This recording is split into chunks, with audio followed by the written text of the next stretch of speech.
Hello, wherever and whenever you are, and welcome back beneath the material plane, the world we all know as Faerun, the Sword Coast, the Sea of Fallen Stars, Chesenta, down in Chaltz Ongar, a lot of it deep, deep below are the caverns and tunnels of the Underdark. And that is where we are, and where we shall spend the next amount of time. With all of you lovely people, welcome, welcome. It's very nice to have my players here, and the people over in chat, Irenike and Baron Dragoball, a special hello to you, and everyone else that's lurking around. It's good to see you. Thank you for joining us and sharing our adventures with us. And of course, all of you over in the VOD squad too, for catching up and sharing our adventures whenever you are able, which is over here on the YouTubes. Boop. There it is. There's a link, and you can jump over there and catch up with all of our campaigns and those that have been and gone as well. Our Curse of Strahd campaign, our Descent into Avernus campaign are over there as well. Good times, good times. And there's the Twitter, if you want to see what's going on and get news about things coming up on the channel. Now, speaking of saying thank you to people, let us say a massive thank you to the fabulous Christian over at CZRPG, who is sponsoring the channel at the moment. Why, you might ask? Because they have a fantastic giveaway going on for us. Well, for you, really. For all of you wonderful people out there watching each of the shows, because at the moment they are running an incredible Kickstarter, which is a huge collection of wonderful adventures and encounters that you can run as a one-shot, you can run as drop-in encounters in your campaigns like we like to do, or you can tie them all together into their own little mini-campaign, all of their own. Let me also shove that in chat. Boop. There it is. If you go and head on over from that link there and give them your support, that will show that you came from us, and give our thanks back to the wonderful Christian and everyone at CZRPG, not least for the incredible giveaway, this huge bundle of encounters and products, multiple best-selling DM's Guild things, platinum bestsellers, gold bestsellers, silver ones, all kinds of things in there. Encounters from the Feywild, Candlekeep mystery stuff, things for up in Icewind Dale, Underdark things, stuff from Tyranny of Dragons, all kinds of amazing things in there for you to get your hands on and enjoy in your games, or to gift to your hardworking GM, DM, and let them inflict upon you, all for in the name of a good time. So I hope that you are able to get your chance to win that huge bundle, which I shall kick off right about now. Here it comes. Are you ready? There's a delay, so it's probably already arrived for you guys. And boom, there it is in chat. Please type !enter for your chance to win the incredible bundle of massive proportions from the fabulous CZRPG. Baron Dragoball and Agonike, right in there. Good luck to you both. Okay, so yes, everyone, if you want the chance to, please type in !enter for your chance to win this fantastic bundle. Now, that said, as we're saying thank you to people, we should also say a big thank you to the wonderful folks over at Syrinscape, the fantastic source of music and sound effects for your games. Please head on over to Syrinscape.com and give them a free 30-day trial, and you can have their fantastic stuff. They have stuff for all the official D&D adventures. They have fantastic stuff for Pathfinder, Call of Cthulhu, science fiction stuff, board game stuff, all kinds of things over there. Wonderful source of music, and you can create your own original sound sets and things, which I have for today, which you can hear very soon, and enjoy all of the amazing sources that they have. And then you can pipe it all around the world. Our lovely group of adventurers here are scattered across the globe, but they are all hearing what you are hearing and enjoying the sounds and sound effects of Syrinscape. Speaking of nice music and sounds for your games, we also recommend that you head on over to the YouTube channels Dark Fantasy Studio, Travis Savoy, and Epic Journey. Then also over to the Patreon of one Will Savino, or his other project, Bound, which is a fantastic source of fully recognized locations with maps and adventure hooks and NPCs, and original music designed for each location as well that you can use in your games. Now, that said, let us come back here to the Underdark and our adventurers. Last time, here on Out of the Abyss, as the others prepared to flee from the Myconid Grove, aware as they were of the terrible corruption of the Demon Lord of Decay, Zugtamoy, and her fungal creatures, Zakan was creeping in the opposite direction. He managed to fight off the mind-warping, horrific visions of creatures decaying into Zugtamoy's sickly sweet embrace, and used a necklace of fireballs to distract and block any potential pursuers. Corbin, worried for Zakan, very justly so, went rushing back to see if they were okay, and was just in time to see them, action movie, slow motion, dive out of an explosion, and help them back to the main group. And they fled Neverlight Grove, escaping from the clutches of the deranged Myconids and the Demon Lord, back out once more into the tunnels and caverns of the Underdark. At one point, the unaffected Myconids, led by their sovereign, who were pledged to go off and find another place to take up residence, another location to build another peaceful grove. They were saying goodbye to the one that had been travelling with them, the little Myconid child, Sprouts as they're called Rumperdump. As they were doing so, that's when Rumperdump noticed something unfortunate. During the confusion and the conflict, the spores that were flying around, some of them were malicious. And Elora here was infected with Zugtamoy's madness. Despite avoiding any nasty monsters or obstacles in their path, potentially slowing them down, they did manage to make good time away from Neverlight Grove towards this Neblin city of Blingdenstone, their next destination. But as they did so, Elora's condition got worse and worse. On the third night, she succumbed to the disease, and it started to transform her body and mind into a horrible, fungal, sprouting, half plant matter, half elf spore servant, who would have been bent on attacking and destroying her previous friends.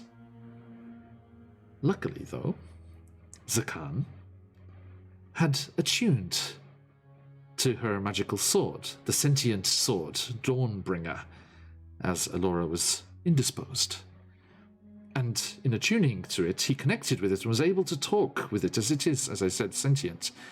And it quickly questioned why Elora was not wielding it anymore.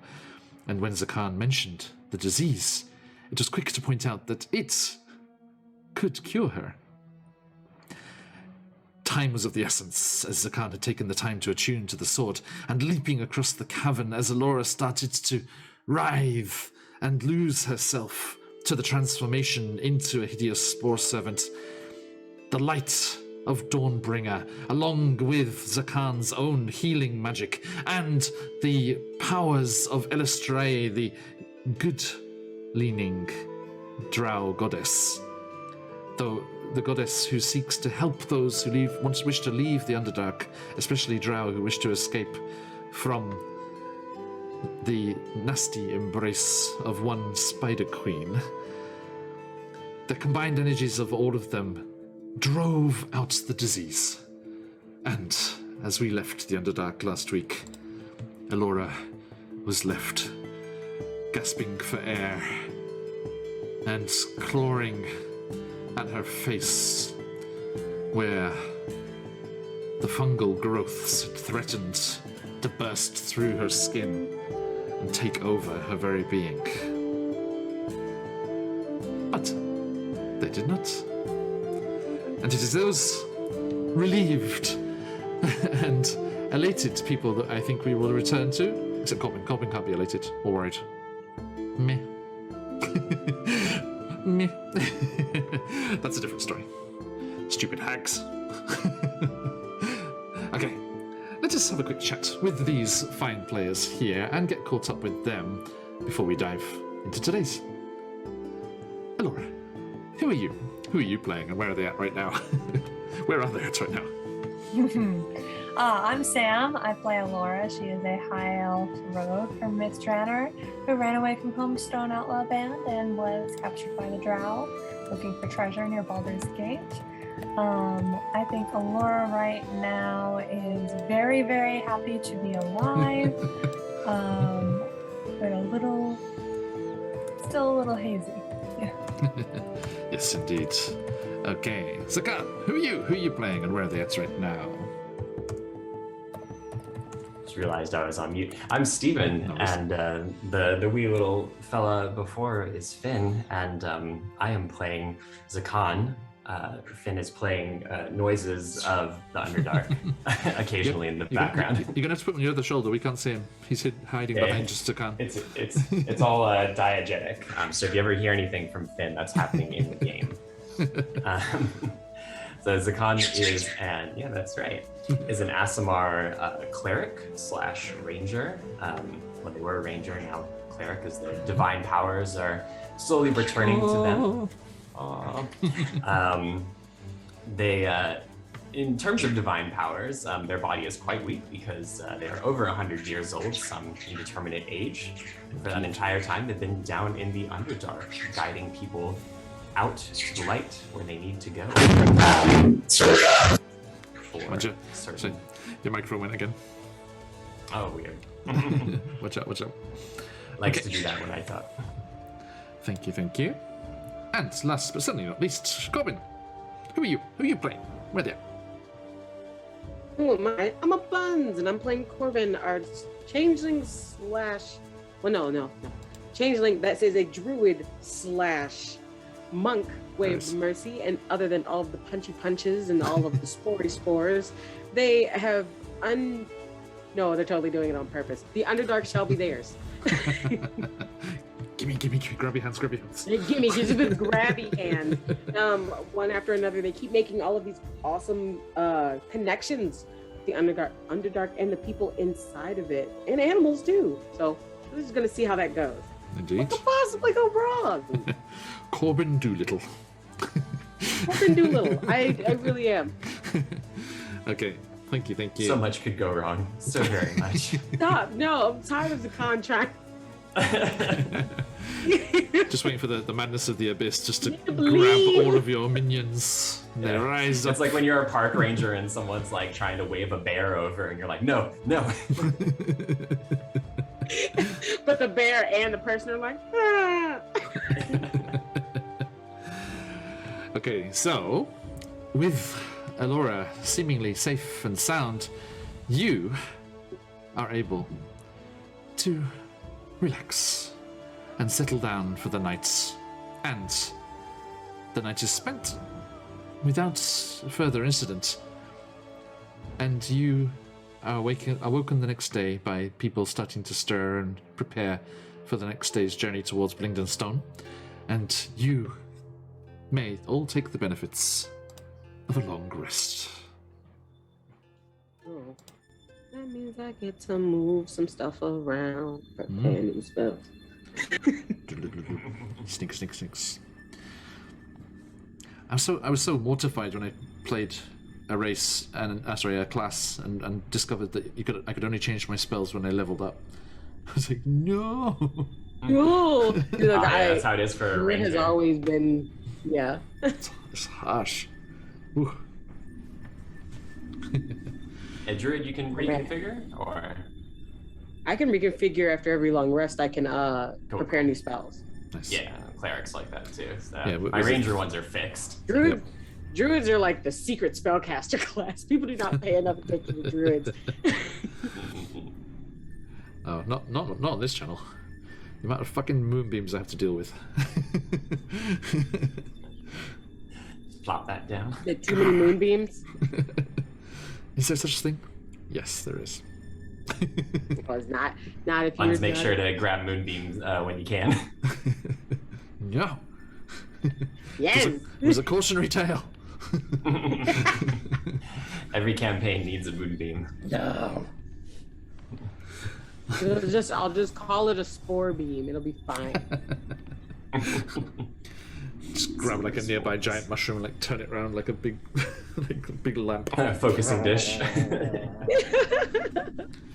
Bioluminescent beam. Okay. You saying it like it wouldn't be amazingly cool to see that though. Not gonna lie. Okay, so as Sirenscape starts up the ambiance of the dripping caves, you quickly gather your things, not wishing to spend any more time than you have to out here in the wilds, the rugged, dangerous tunnels of the Underdark. And you... Whoa! Alright, lazy. Emote explosion! A microbiologist has entered the room. A very, very fine morning to you, sir. Although I suppose, no, afternoon. So what time? I was like, what time is it? Still at work. Ah, okay. Not too long ago, right? Nearly there. 5 o'clock somewhere. They're the same as you, Zakan. Oh. I believe. Under the... Somewhere here in Aotearoa. Indeed. In Tolkien country. I started watching Jay over at Lord Gosumba recommended Legend of the... Oh god, what's it called? Legend of the Seeker? It's like an early 2000s D&D-esque TV show. And it's a TV show based off of an old book series. My dad used to be obsessed with it. And he wants me to read it so bad. And I just cannot get past the first chapter of the book. The show is fun. I'm enjoying it. They really, really love their slow motion when they're in combat. Yeah. Early 2000s fantasy TV show. Sign me up. It's fun. It is really fun. It is really fun. But all of the scenery is just like exact straight out of Lord of the Rings. And yeah. I don't know, did you catch the mini film that the Viva La Dirt League guys made? Balin's Route. Have you seen that? No, I haven't watched it yet. Oh, you should. It's really good. But it was all exactly the same locations. It's like if you go back and watch Willow, which was filmed before the 2000s Lord of the Rings, and it's very similar. Those sweeping New Zealand landscapes. Yep. Speaking of fantasy TV shows, that's coming out soon, isn't it? I saw they had Warwick Davis doing a set tour the other day on YouTube. Right. Anyway, sorry. We digress. This episode brought to you by Willow, the upcoming sequel to the 1983. Brought to you by the New Zealand Tourist Board. Which the New Zealand Tourist Board, which is probably not having a good time with it at the moment. So Prime Minister said, nope, nobody's coming in. Yeah. So we're focused on small D&D channels. Is where they're trying to promote. Exactly. Although Viva the Dirt League is not a small channel by any means. Millions of people over there. Yeah. Our good friends over there, killing it. Okay, so let us continue on. Now, as we said, I was like, how many days has it been? Oh yeah, 3. We had a very easy way of counting the start of this journey, as we had the countdown to Elora's ascendance, which was thwarted from taking on your true form, Elora, your final form. In my head, I was imagining like those awful banshees from Mass Effect 3.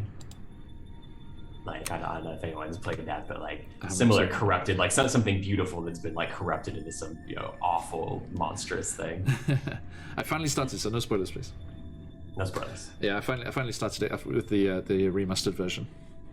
Oh, nice. Yeah, but the first one's going a little slow at the start, but people tell me it picks up. So it's a different style of play. I'm a complete Assassin's Creed Far Cry boy over here. So that I'm so used to that style. The combat gets more dynamic in 2. Okay, cool. Anyway, yes, as we were saying, from Neverlight We're allowed to Grove. chat. This is our channel. You start streaming Mass Effect now. Then we just get to Stream Manager and change it to just chatting. We'll each pick someone and then read the captions for them. We'll voice the characters ourselves. Yep, there we go. You joke, I absolutely enjoy that stream. All right. So, yes, Neverlight Grove to Blingdenstone is 16 days. I think we were traveling at a fast pace, except for maybe this previous day in which His previous one, were before slowed then we down. were like, we are going. Yes.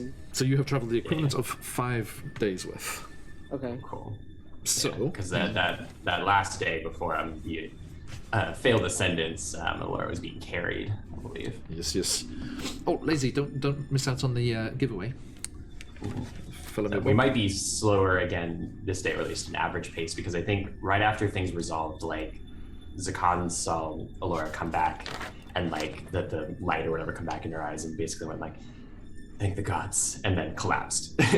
And this morning, rather than being like sort of sitting and meditating and awake, like they were still just right where they had collapsed, and had to be like roused and got up much more like oldly and frailly, even more so than usual. I think like sometimes they put it on a bit, but like this time they were looking their age, and even as they walk, they're struggling. Yes, indeed. Man, you need a mud mat. You need a massage. You'd like to ride Webster, sir. Blingdenstone is thankfully full of spas, so So I've decided this. Yeah. If Axel was still here, he'd give you biscuits. Kitty biscuits. Where's we don't need trust those biscuits. Those would be evil biscuits. They touched biscuits. No. we need Drizzt to come around here with his panther and give you the full on. Mine is currently asleep, or else I Jumbo would pick him up. biscuits. But I'm not dealing with that. Yeah, you don't want that. Webster's got 8 legs for biscuits. So many biscuits. Would you like a baker's dozen do, besides? do the whole party at the same time. Whose turn is it to roll? I was What's like- happening to us? Hey Charlie, how you doing? And I was like, but you'd have to use some of his legs to stay upright. He's like, no, he can just hang from a thread from the ceiling. And then just jump. Okay, giant spider spa retreat, Corbin, is what you need to. Yes. This is the chain of businesses. We'll call it bristles. Oh, thank you, Charlie. Charlie, sorry, excuse me. Charlie, enjoy your avenous romp. It is a good place. Is it? Oh well, a fun place to play. No, intrinsically a very, very bad place. Warrior is dying in Avernus, and also lurking. Enjoy dying. Short. Hey, look, just be happy in the knowledge that you can, become a soul coin and fuel the transport of your friends for a few days. It's all good. It's all good. Will not be in vain. Soul coins. That's what I call NFTs. Okay, so Yeah, I think I slow rolled the pace. last encounter. you rolled last time. That is true. So But for background. as you continue on, you are making your way through. And Zakan, are you riding Webster? Yeah, I think maybe like after very visibly struggling for like the first hour, I think maybe they got bullied into riding Webster. Yes, that is the right word. That's the right word too. Okay, let's bring you over here to the group. They are. There's like mildly petulant vibes coming off of them. Oh, good luck to you, Wario. It is a Not dead fabulous, yet. fabulous bundle of giveaway stuff today. Okay, and yeah, let's quickly switch around you two. I was like, Corbin's like, you're one good pebble away from losing a hip. Get on the spider. There. The DM has forced him onto the spider. Get on the spider because I want to. Sure, babe. Sure. I'm helping you up. Sure, honey. Yeah, it's like tries to get. Can you help me get up here? Yes, I can. As I'm helping you down because I want to get on the spider. That's right, because you want to get on the spider. Arms up now. Wraps you. Here you go. Webster. Like napping intermittently. Someone asks them something like, yeah, I wasn't sleeping. Like Webster just splays out their 8 legs and just goes flat. It's like, right, so you can get on like a camel. Oh, it's one of those assist buses. Back up. Okay. So yeah, off you pop. And you're making your way there. Now,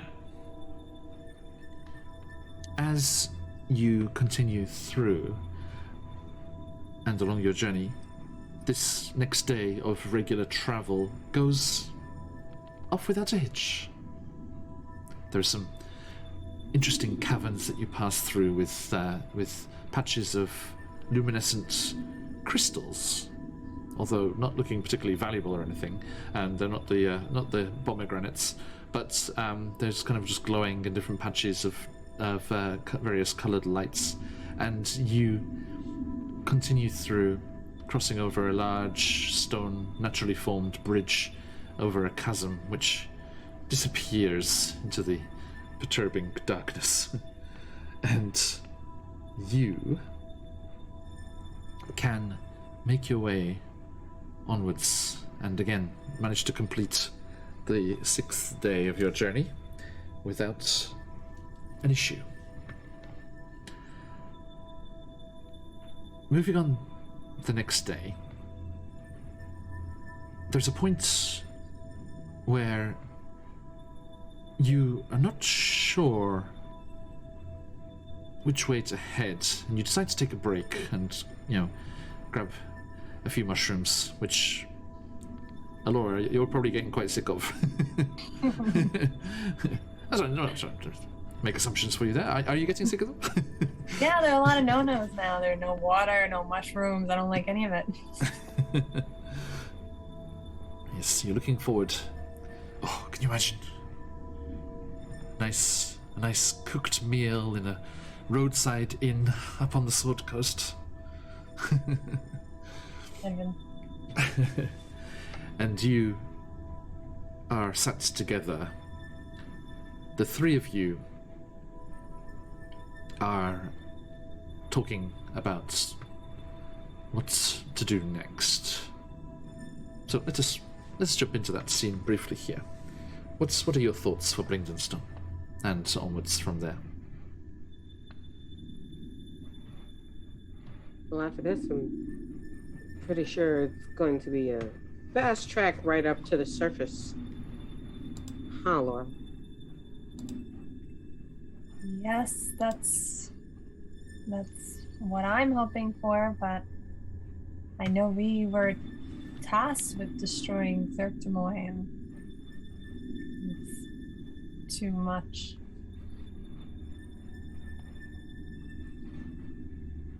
Okay, so if that places another detour on that, then we get to Blingdenstone. We warn people? I mean, at this point, what are we supposed to do? We couldn't stop it there. I mean, don't get me wrong.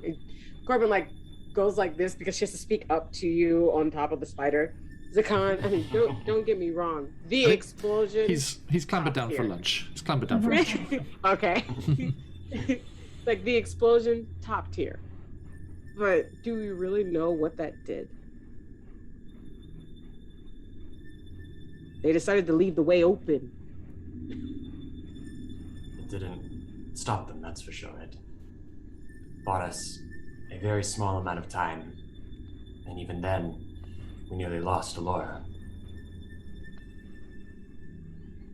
Just us isn't enough. We would need armies. We should, because you guys still have those badges, right? Or did you give those badges back when we left? Crackle Stoke. insert name of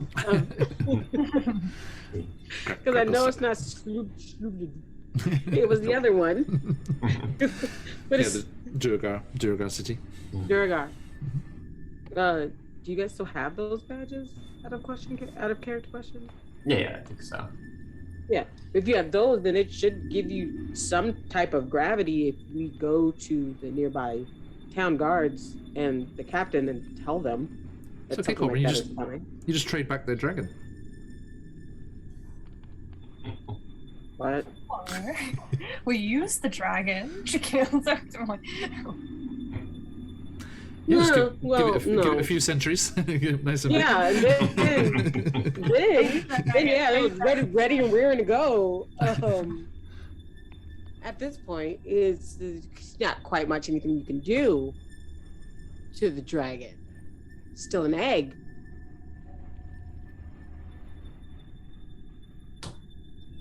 Captain Black Skull's mission down into the caverns to investigate the rituals in the fountain of phaseless energy that we found there, hopefully was successful. Hopefully will prevent anything further happening there. And indeed, if we are able to talk to someone in Blingdenstone about what we saw in Neverlight Grove, what they may need to prepare for, then yes, it will take more people than the three of us. And The hulking quite frankly, Quoggoth form of Prince Derendil walks over slowly, cautiously, almost approaching you. Elora, you notice he seems to be making a point of not calling you by the title that you don't seem to enjoy so much. Elora has a very good point. If we are able to return to the surface and reconnect with our respective courts, we could gather a great many arms, a great many soldiers, to bring down and combat this menace.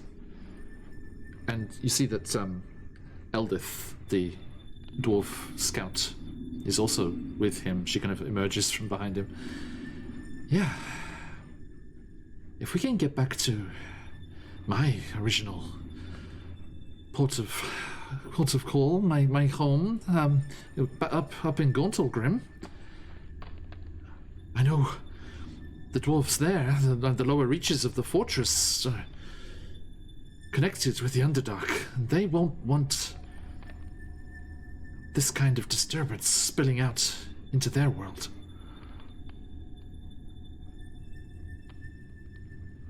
We need to get word up above as soon as these three are safely returned to Blingdenstone. Once we get them three back to Blingdenstone. She points over where Webster's playing patty cake with all three Swerfneblin at the same time. Once we get them safe and, quite frankly, out of the way, if we want a secure way, I guess, to make sure that people go, we could always go back. We could always go back to my monastery. And Eldith looks at you, Corbin. She said, "Where did you say that was again?"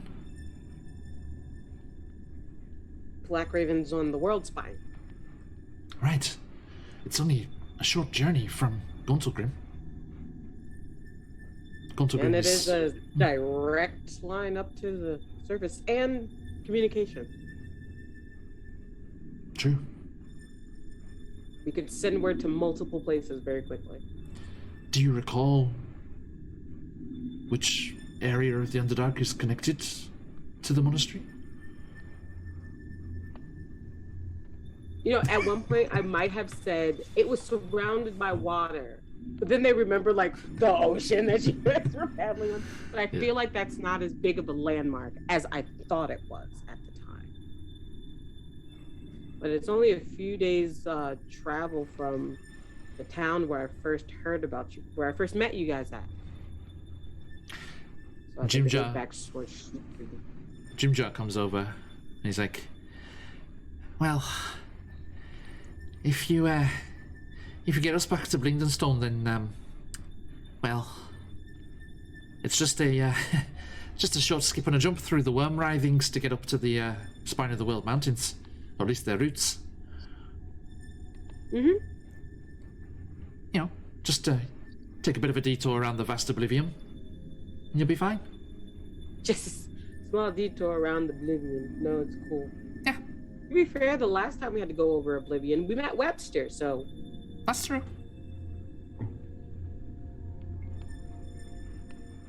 Jimja, if I may ask, it has been some time since I've been to the city. Does Blingenstone still have a good amount of trade with the surface? Yeah, I mean, there was groups of Swerfneblin that took refuge up there when those fucking drow came through. And do all of you know the story? Do you know what happened? Zakan nods, but presumably the other two wouldn't. It was a full-on war party from Menzo Barenzo. They came surging through and drove out or slaughtered every last Swerfniblin from Blingdenstone. Some fled and took refuge in other parts of the Underdark, and some of them went up to the surface, lived up there for a while, but it was always a temporary thing. It was always the plan to come back. And then we got the leaders that we deserved, leaders that were able and willing to get things rolling again. And we returned. We're taking it back. Little by little. But we're taking it back.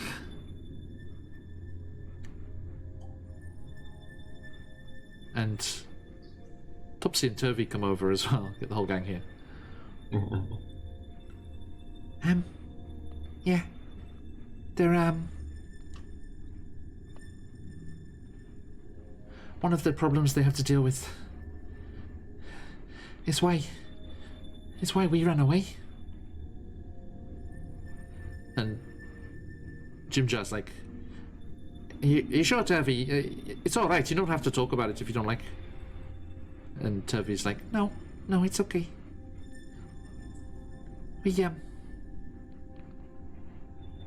We ran away from the others, like us. They're holed up in the Bass section of Lindenstone. One that the Swerfneblin haven't reclaimed yet. But there are other sections, deeper sections, with far nastier things lurking there. Jimjar's just like absentmindedly is like, I bet we take it back before too long.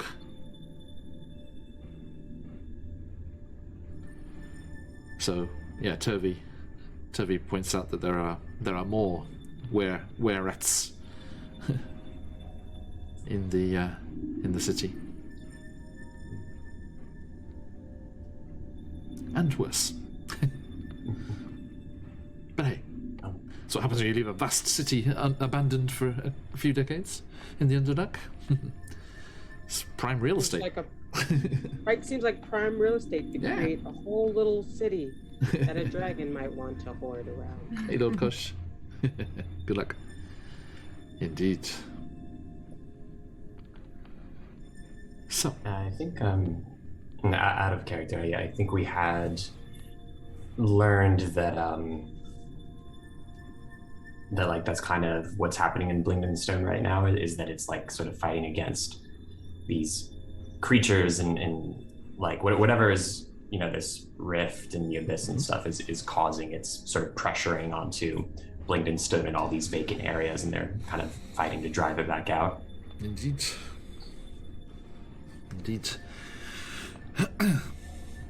Sounds rather handy, really.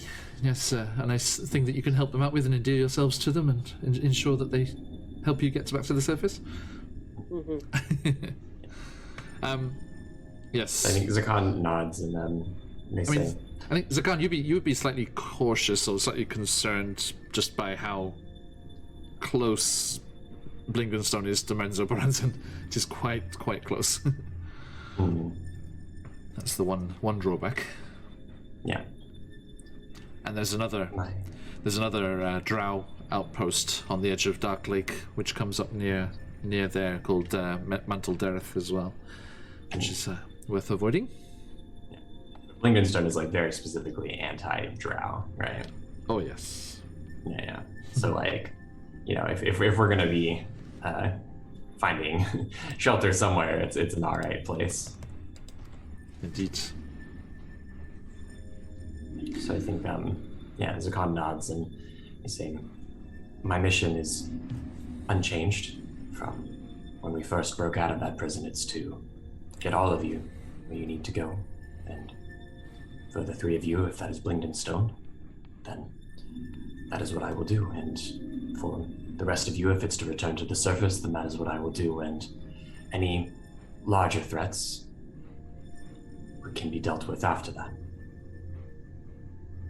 Indeed. Okay. So, a quick hello to Teal and Sense over in chat there.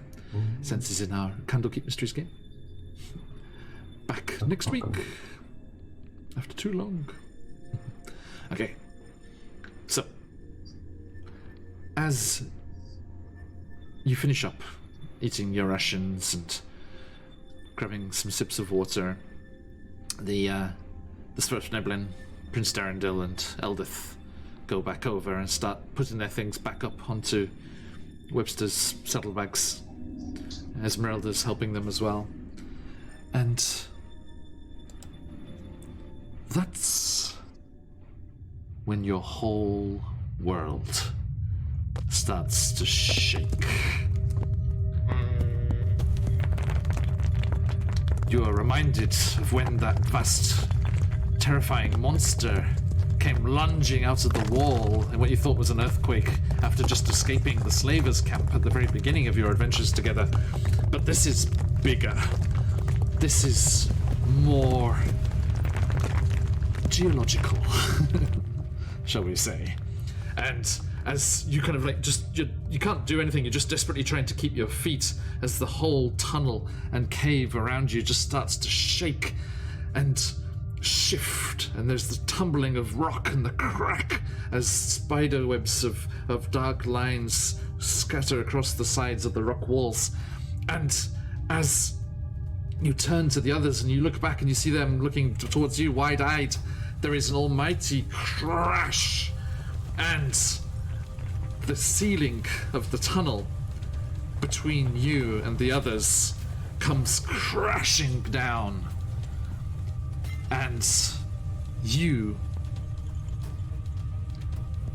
leap for cover as fairly decent-sized blocks of stone and things come tumbling in your direction as well.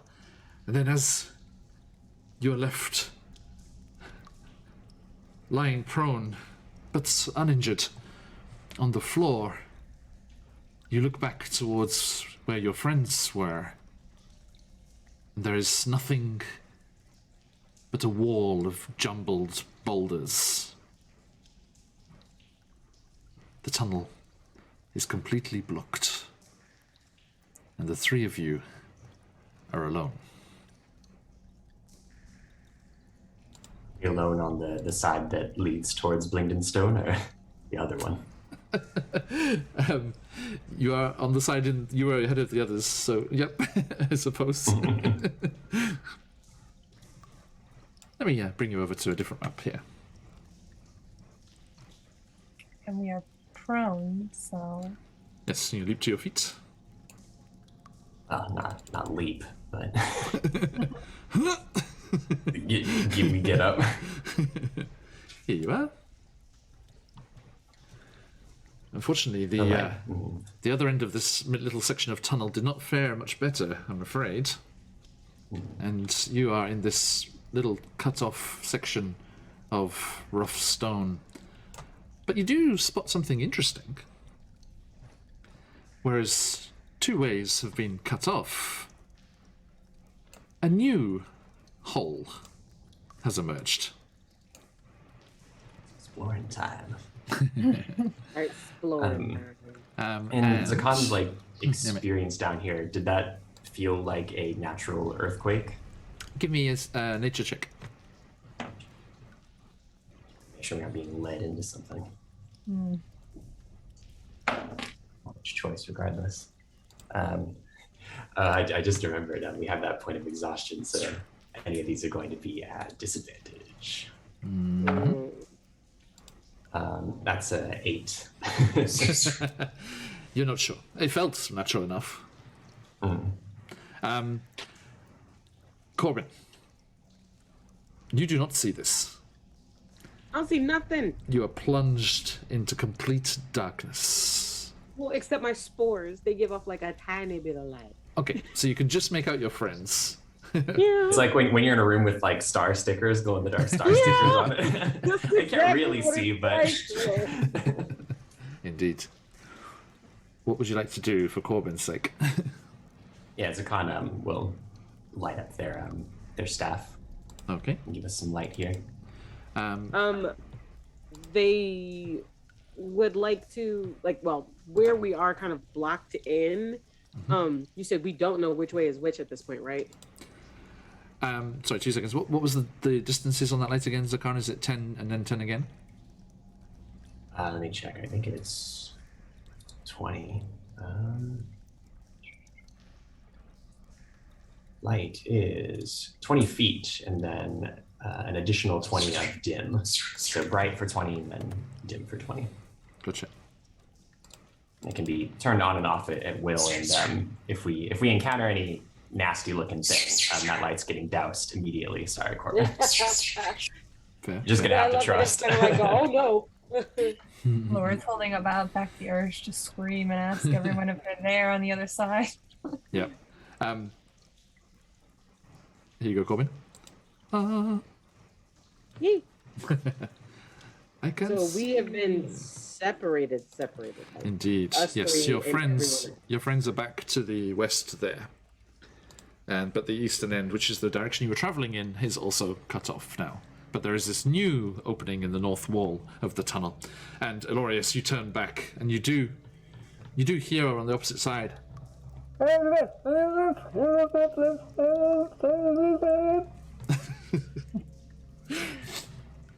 Oh, in that case, then I'll try to yell back and be like, "We're here. Where are you?"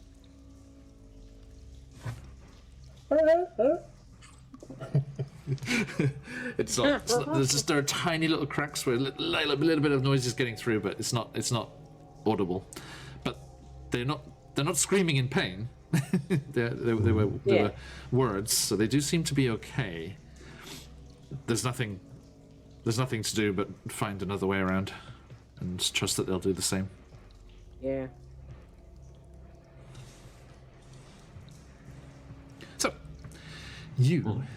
Let me see here. So yeah, as you are making your way through this 10-foot high tubular passage, you find yourselves cut off after the dust has cleared. But a new passage has opened in the north wall there, offering a possible escape route.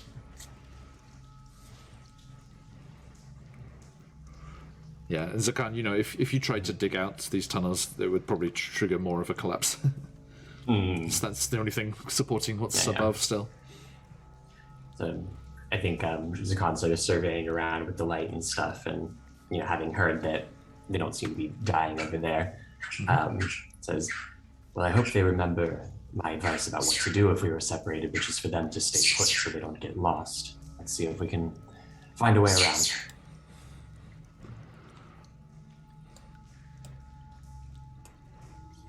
Okay. They'll be wandering forward. Okay. So yeah, can you get through there? Is it wide enough? I can move you through if you need to.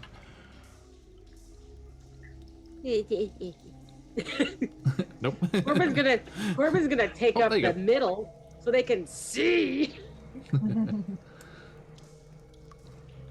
Okay, so yeah, you make your way through, just having to go sideways to squeeze through this new jagged opening in the cliff there, and so in the tunnel wall there, sorry, and you find yourself in this natural tunnel and little cave there, and all of the walls are just glistening in the lights from Zakan's magic, with just water dripping down the walls here.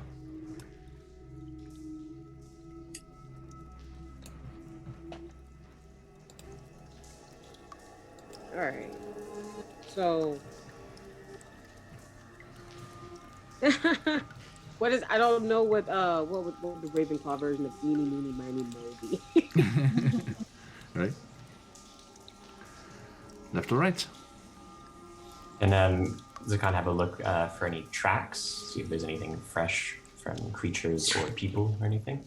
Give me a survival check. With disadvantage, we are very tired.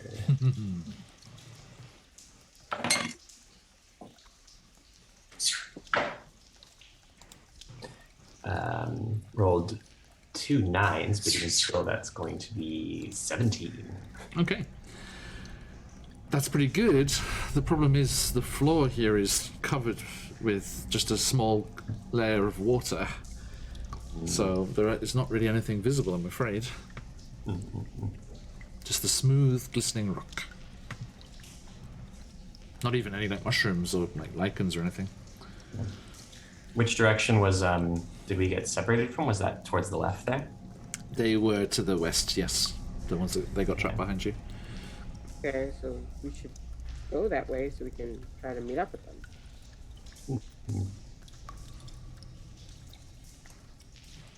Wandering that way. Mm-hmm. As you make your way through that space in that direction there, you see the rough, natural tunnel that you're in breaks through into a constructed space. If you can see there, Zakan. Worked stone. Some kind of room.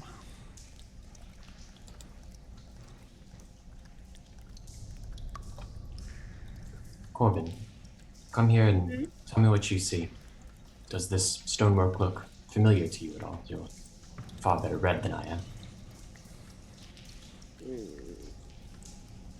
But you said, does the stonework look familiar to me? Can you tell how old it is, who might have made it, what sort of structure we're looking at?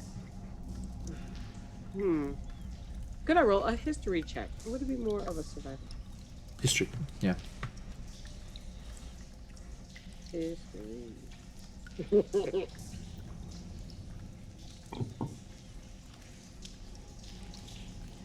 It's a good face. How'd you go? 19! Hey. I just closed my eyes to roll because I have a plus nothing. You recognize certain ways and methods of construction here that remind you of the construction in Gracklestug. Speaking of Gracklestug, as we were before. So this must be Durgar in construction originally. That is what I'm going to share with my lovely party mates. But also kind of like step into the room. Please. You're investigating it. It seems like it's pretty similar to the things that we saw, to the ways things were built in Grackle.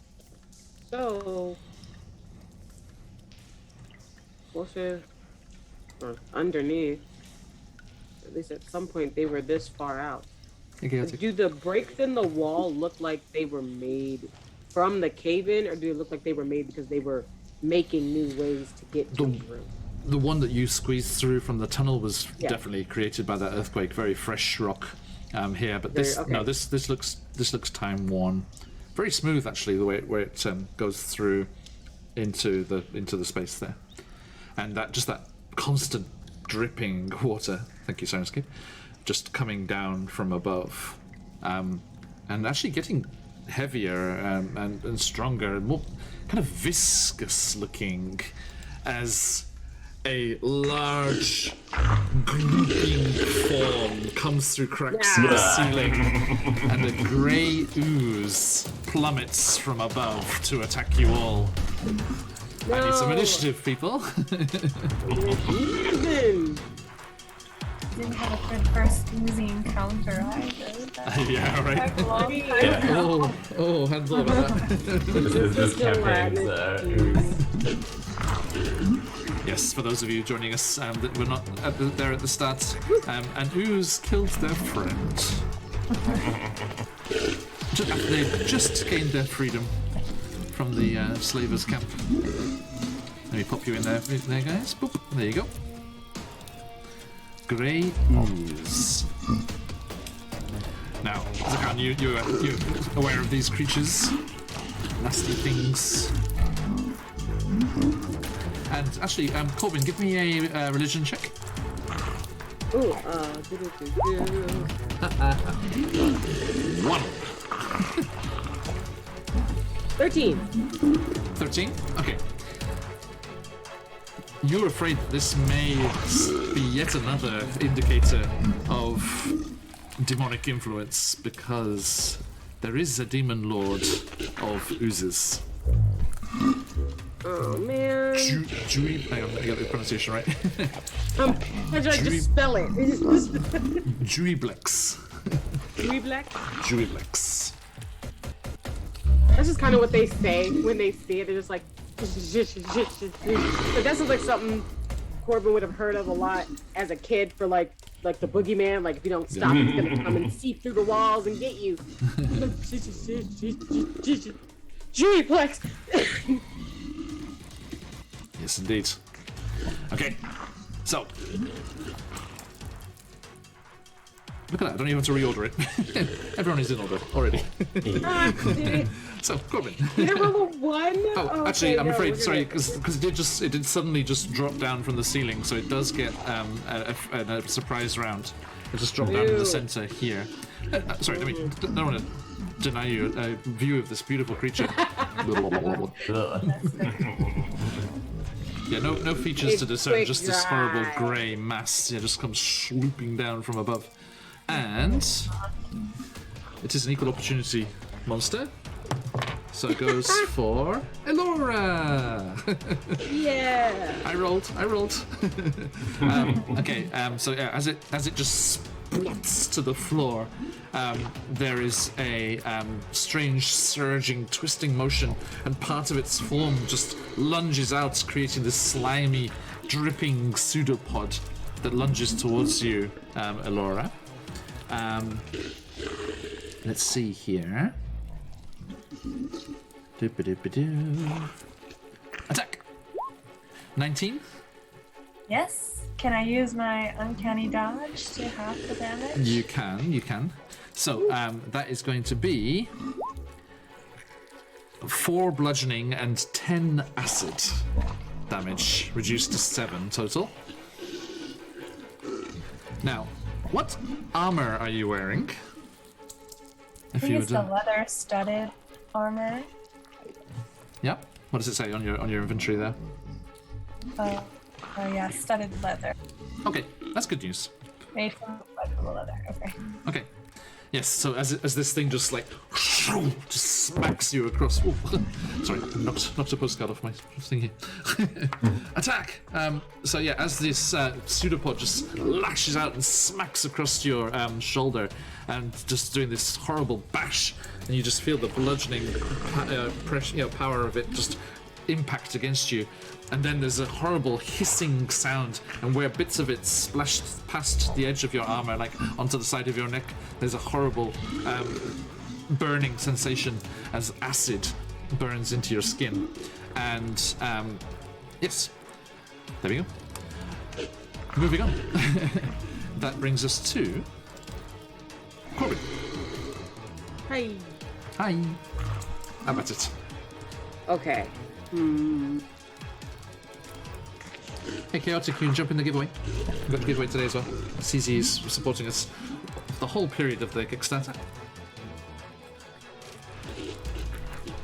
Make sure everything.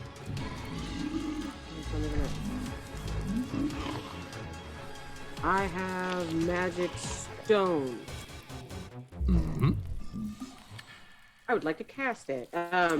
Do I need to just to read it out loud? Please. Magic stone. I can pick up 1 to 3 pebbles. They become not long range. They become ranged weapons. The attack.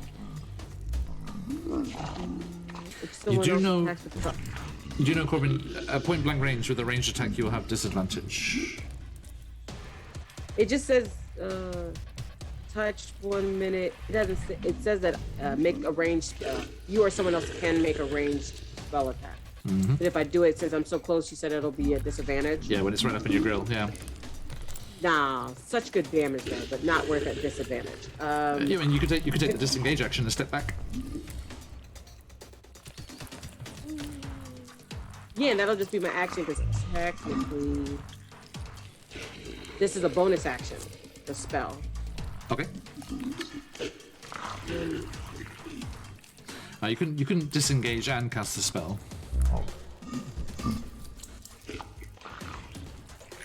Trying to get to roll 20 so I can move myself back. Yeah, I'm gonna move my hop back since I'm right here at where the opening is. That's what it would be, right? It will get an attack of opportunity if you step away. But Even with you're disengage, I nimble. thought that was the point of disengage. Oh, but disengage is a bonus action, right? Are you gonna cast the spell or do the disengage? The spell itself, it says the casting time is 1 bonus action, so the spell would be my bonus action. Okay, and then disengage is an action. Yes. Okay, so you can't throw it this time.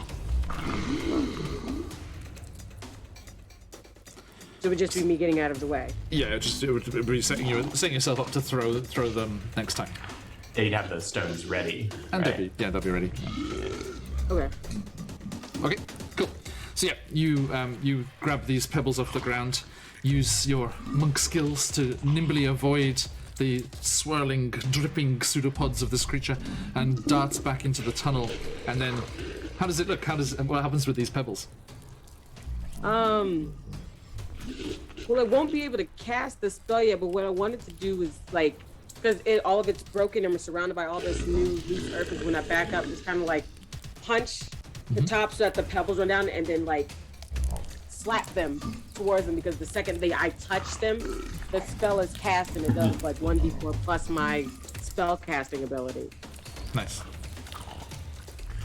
Okay, so yeah, you're gonna do that. Magic hand ready. Yeah, do it on the next turn. Right. Okay, so that means your bonus action is still free this turn. Right, if you're going to cast it next turn. Bonus action. So that means you could attack it and then disengage. Just do a regular So attack. I can't attack and disengage. So I would just be able to do an unarmed strike, right? Sure, yep. Punch, punch, punch.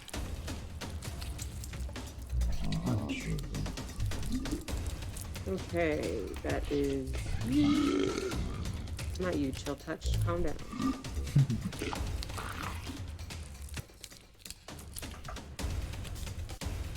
$22 to hit. Nice. That'll do it. Shoop. It's just this wetly impacts against it. Ugh. But only for damage. 3 damage. 3 bludgeoning? Alright, thank you. So yes, you punch it and then dart out of the way as it kind of lashes out at you. Just panic punch. I just ah! Yeah. Won't be find any friendly creature that drops from the ceiling at you. Okay. No, I've yet to meet anything friendly coming down from the ceiling at me. Webster or Woodwimps if they were here. but mommy. To be fair, I punched Webster the first time for solo too. Yes, so they learnt to descend from any ceiling adventures they were having at a distance. Okay, that brings us to Elora with Zakan on deck. Yeah, nowhere to hide, so I'm just gonna go in with Dawnbringer and hope that the damage isn't halved, please. Okay, that was a 23. Nice. Hey. And that's gonna be 8 radiant damage. Awesome. And then I'm gonna go on my offhand with my Moonblade. And that's an 8. Misses. Oh no, actually. God. I just automatically said that misses, but nope, that just hits. Oh, great. Perfect. It's an ooze. Noted. Wow. Not Not very hard to hit dexterous. ooze. That's 6 slashing damage. Nice. And then if somebody is within 5 feet, an enemy, yes. So I can use sneak attack. Yep, you can. Yep, the gun's right there. Engaged. That is 7. Okay. Which one are you using in the offhand? I'm using my Moonblade on the offhand. Okay.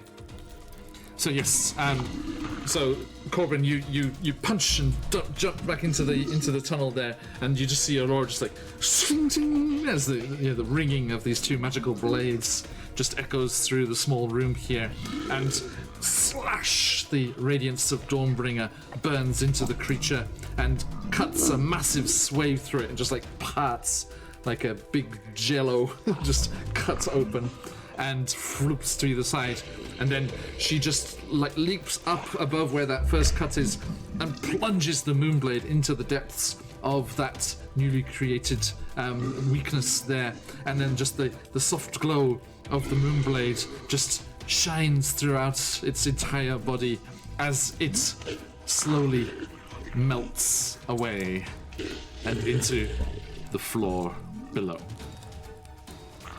That's what you get. Kidding. Whoever just like comes back from around the corner where they were about to punch and just be like, show off. In fairness, that's what everyone's usually saying to the monk.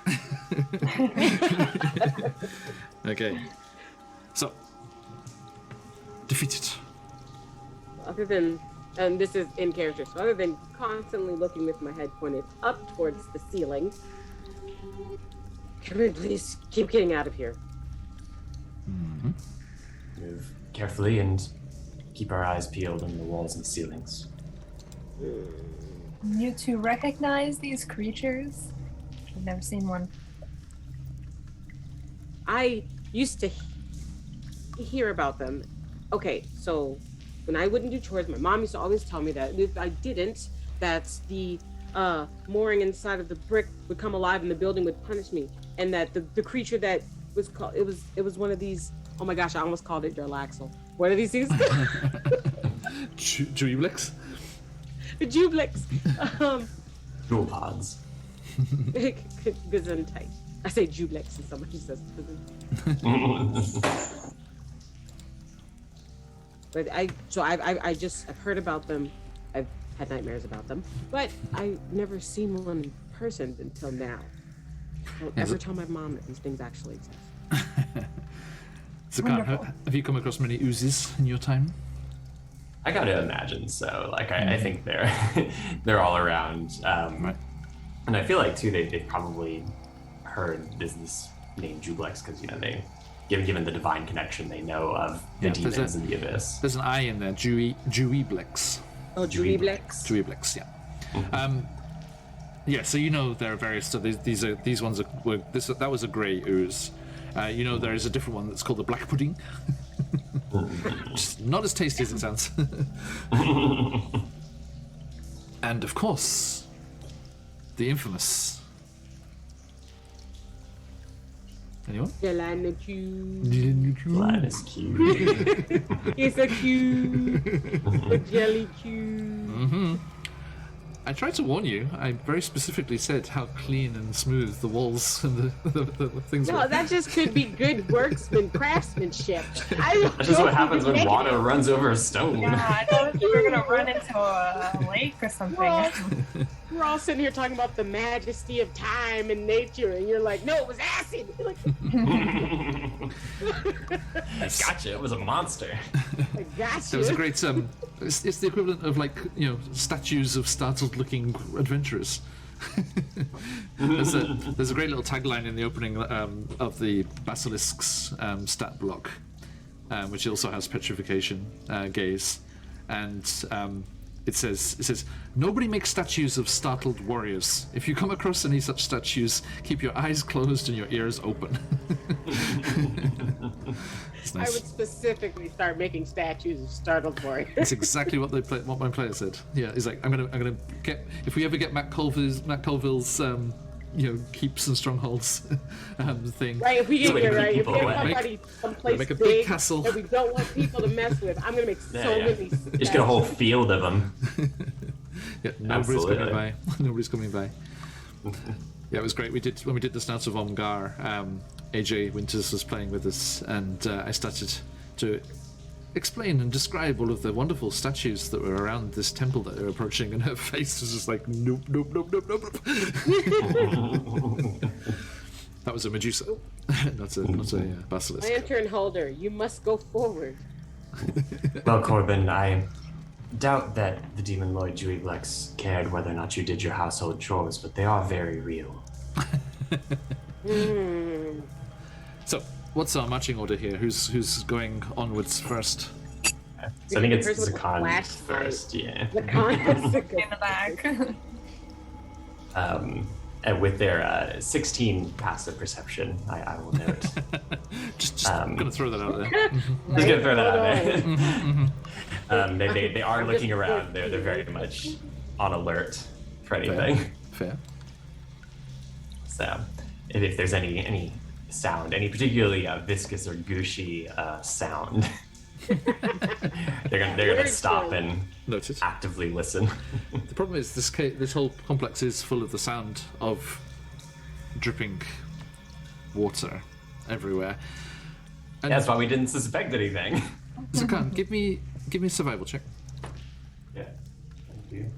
Sorry, let me figure out where my bird's gone. I just saw him disappear somewhere. Adventure. I gotta roll at disadvantage there. Daddy, I'm questing too. Yes, he is. That's 19 with disadvantage. Disadvantage, Oh, nice. You're down there. Yeah. Okay. With that, A ridiculous skill. with that, you are acutely aware that the water pooling on the floor, coming down the walls, dripping from the ceiling, is deeper than when you arrived. Only a couple of inches, but it's deeper. You said the sound of water had been increasing as well, right? It's just splashing and moving all the time. And slightly more alarmingly,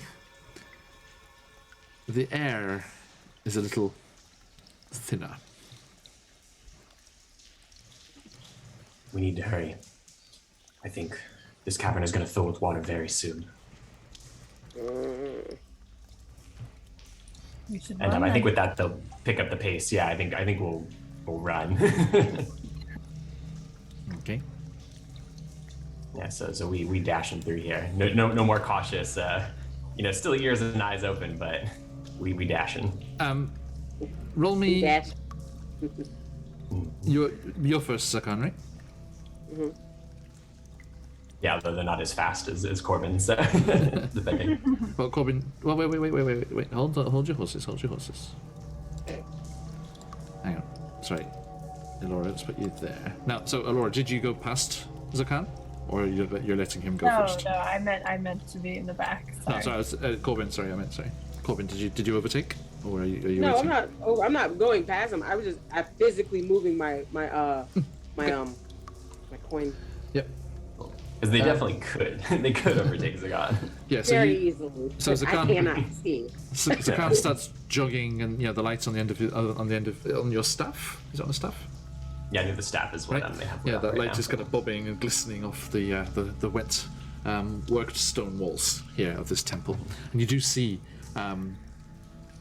Duragar runes and markings here from this temple's heyday. Zakan, give me a dexterity saving throw. Boy. I feel like you did this Can I to us on this? purpose. Like, You spooked us about the rooms that we'd run into a trap. How long are you exhausted for? Exhausted until the long next rest. Yeah. But it's only ability checks at this level, so saving throws are still normal. Okay, good. No. So it's just your mind is not as strong, but your body is still all right. the reflex is still sharp. Like, I still got it. Yeah. And speaking of, that's a 22. Oh, nice. Hey, you still got it. Still got it. You don't live down here for 100 years without like having Right. danger sense ingrained Muscle in your body. memory. Yeah. Okay. The problem is... Doesn't Alora have actual danger sense? Speaking of I have alert, yes. Like alert, the- yeah. Yes. Okay. Now, Zakan, you, realizing the danger of your situation, set off at a brisk jog with Corbin and Alora coming behind you. Alora just shaking off nasty gelatinous remnants from her swords.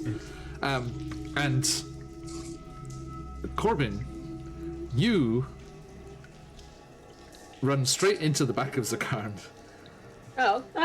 as he stops very quickly. All of a sudden, there at the edge of that tunnel, and just at the edge of the next room. Zakan, you have stopped there because you suddenly saw in the light of your staff the skeletal remains of a creature, humanoid. And when you stop suddenly and get a proper look, it looks drow from the bone structure on the skull. And there is a dark metal mace and a scattering of coins. However, it's very curious because all of these items are hovering in the air. As you if- skids to a halt, and then kind of like jolts as Corbin smacks into the back of you, and then again as Alora smacks into the back of Corbin. She's like, "Ugh, we just got going." And so what were you going to say, Sakan? Sorry. Oh, like as if they're being held, or are they like just hovering a bit off the ground? They're hovering in midair, and as you skid to a halt, you hear a voice in your mind. Let me just quickly check one thing. I just want to see if it's all of you or just one of you. Yeah. If I can, like, I'm seeing stuff hovering. I think Zakan might cast a fairy fire, like just almost reflexively. Well, this is happening faster than that, so 2 seconds. Yeah. Here we go. Senses? No, here we go. Communicate mentally with another creature within a specified range. Yeah, just one. Just one creature, it seems. Yeah. Okay, so yes. Zakan, you, and only you, hear in your mind. So, Elora, Corbin, you don't hear this. Oh! Hello! Who are you? What are you doing here? Mind your step. So I think like they had their staff held out, to sort of stop them, and they hear this voice in their mind. And I'll note real quickly, mechanically, that if whatever this thing is within 10 feet, Zakan can see them in a way. Okay. Unless it is specifically like hiding around like a pillar or whatever. But if it's invisible, we can sense where they are. It's not so much that it's invisible as translucent. Mm. And you can reply, by the way. Yeah, so they they have their staff held out, and I think they were like starting to light up a spell, but because the voice sounds kind of friendly, they hold it. They say, "We are separated from our allies, and we're merely trying to get back to them. I am Zakan, known as the Lightbringer." Zakan, Lightbringer. Impressive titles. I am Glabagul. It's a pleasure to meet you. We are in something of a hurry. In case you didn't notice, this cavern is filling with water, and we do not breathe water. Yes, it's refreshingly cool on the undersides.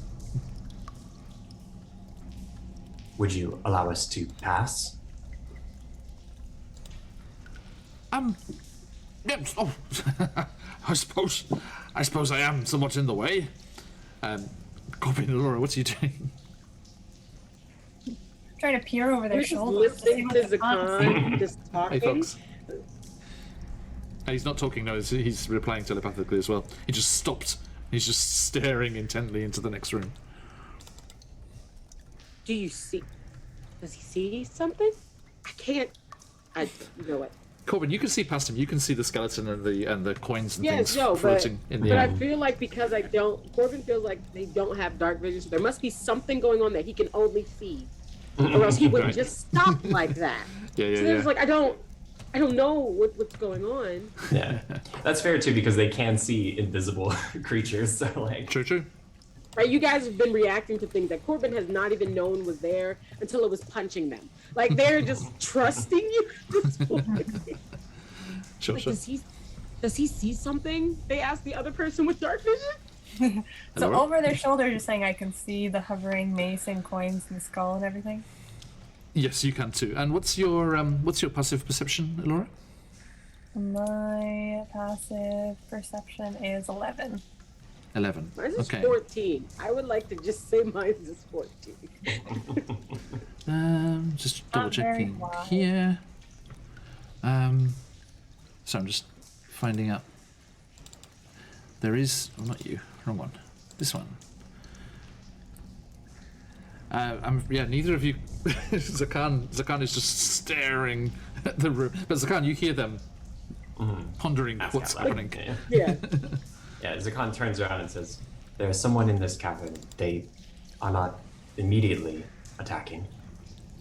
And what's your passive? You said Okay. Zakan. Sorry. 16. 16. Yeah, you can make out a strange distortion of your vision in the entirety of the space in front of you. Yeah. Sending Zakan returns to their mind, and they say, "Part of the reason they call me the Lightbringer is that there are no creatures down here that may hide from my sight. Are you able to reveal yourself for my companions, so that we may see who we're talking to?" Yes, I suppose I have been sat here for a good while. I could stretch, limber up the old bulk. Never know what to call the. Sorry, I'm a bit new to all this. And Corbin, Alora, looking past Zakan, you see the air kind of shifting and undulating, and Glabagul. So we're still like staff, one Yes. hand, hand out, and the other glowing. Yeah. We're waiting. Yeah. Hello. Ah. There's a handout too. Let me show you. Thankful as ever for It's the not very- mask, because Not very different. I'm sure Zakan's face under there is like very surprised, not at all having expected this. Kind of cute. Thank you. Oh, Glabagul is kind of cute. Yeah, I want Glabagul to join our party. And Corbin, do your thing. as Corbin, No, as Alora and Corbin glance past, he spots you and in turn addresses both of you as well. Oh, more. What's your name? Can we hear him? Yeah, that was in your mind. Oh. So, And It just first does off, one at a it's in my time, I think. mind. Yeah. And Joker, welcome. Good to have you. Our followers have access to our Discord, so I'll give you a shout in whispers, Twitch whispers, after we're done. Join us. Andrew now, hello. Hi. Hi. Do you have a name? I am Glabagool. This is Glabagool. Hello. He's probably whole. Corbin just like slowly like leans over towards the con and whispers, he's like, am I punching that thing in the face?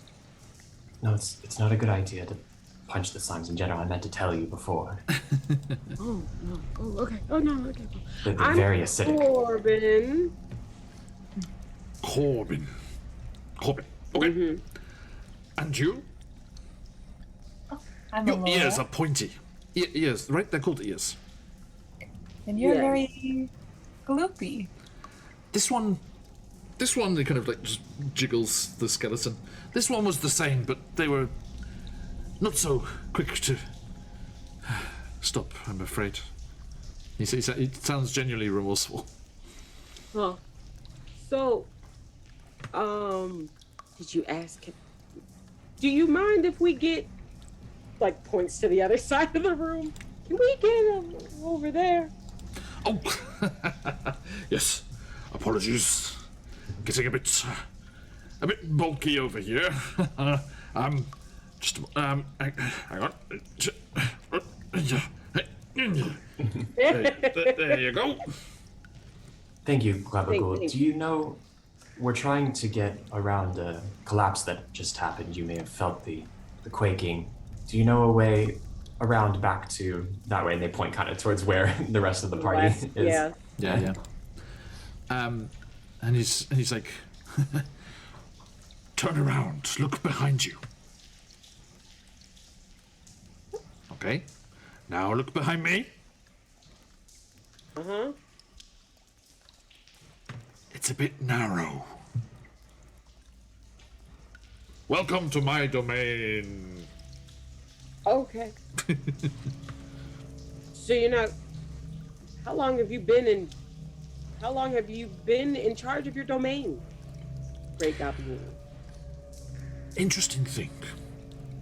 Uh-huh. I was saying to your friend here, Zakan, I'm quite new to all this.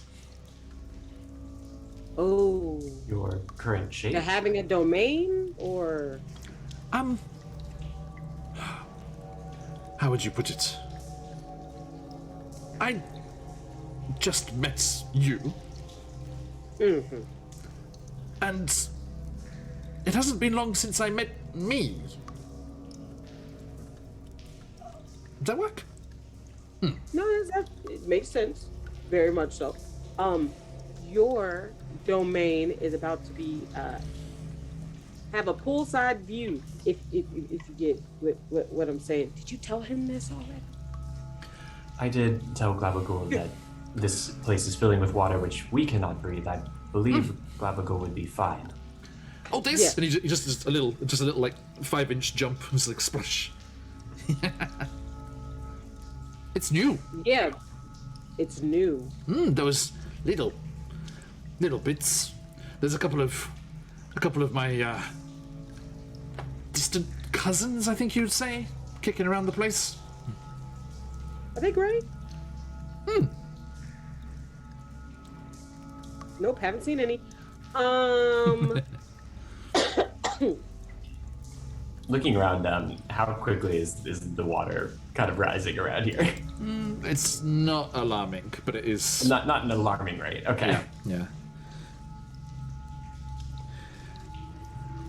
Are you well down here? Are you in any danger or needing for anything? Haven't The only thing encountered he's in danger of is being anything bored. dangerous. I don't think I need to eat. Before I met myself, I appear to have already eaten. Kind of jiggles the skeleton again. It's very interesting to listen to the fact that this thing was suddenly found consciousness. But I don't know. I don't know why I'm holding on to these old things. And you just see him just like, huh? And the mace and the coins will start moving very slowly towards the edge. And then there's just a plop, plop, plop, and the mace and this cluster of coins just goes spraying out the sides and clatter against the walls. Ah, that's better. I would like to exchange you for something if you are interested. You seemed Exchange. remorseful about what happened to that other one that's in there. But they never had the chance to meet them. Zakan lights up a stone using the light cantrip because he can do this whatever. If you keep this inside of yourself, then it will keep you from bumping into people, any misunderstandings or anger or anything. Genius! I'd throw it from there if I was you. I wouldn't put it in yourself. Yeah, I think they do like a light underhand toss. Yeah. It just goes boop. Yeah. It's the joy of a cube like this. It doesn't even have to be ready. You see it to be like, heads up! It's just like, Yeah. even if it's looking the other way, As it's it just goes like, somewhere. slop. And he's like, yeah. And he just like moves it to dead center. No, it's like an IKEA lamp. Look at me.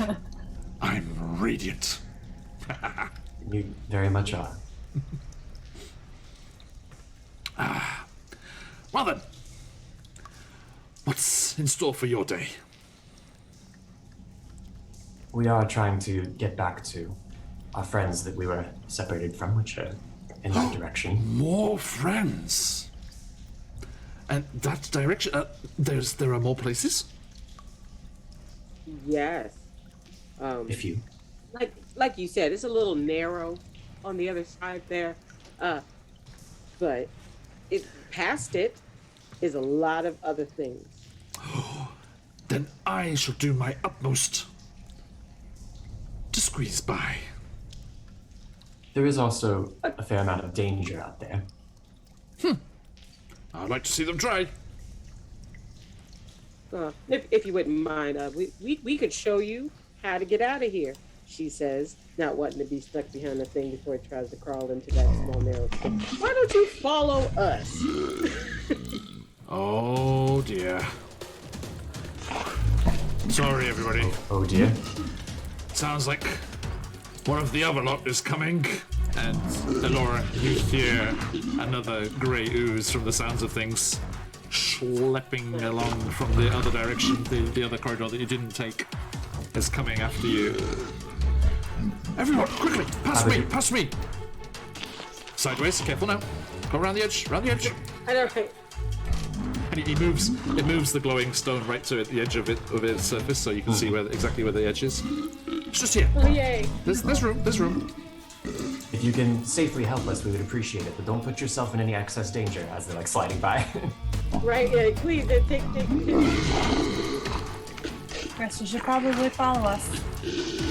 Well, one thing I've discovered about these little fellas is apparently there's no such thing as ooze on ooze violence.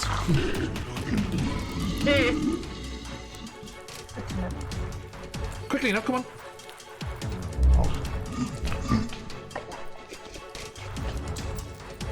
So yeah, you go just scooch past the edge of the cavern there into that northern tunnel, and Elora, as you go, you hear this slopping sound, and Labagul just moves forward and just completely blocks that whole tunnel there, and you see. Hang on, I wasn't going to bother, but I'll grab it. Take care, Glabagool. Have fun getting to know yourself. It's a long journey. And yeah, you see through the distorted view behind it, Elora, there is a grey ooze just rolling and schlepping across the floor behind it. But when it reaches the edge of Gabagool there, it does stop. I recall you were like attracted to body heat or something.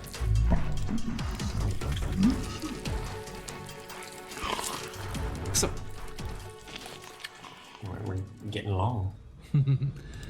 you, yes, find yourselves up in that top space there, and as you do, you hear that voice, Glabagul's voice again in your mind. He's like, not gonna lie, curiosity's somewhat piqued. Where are you going?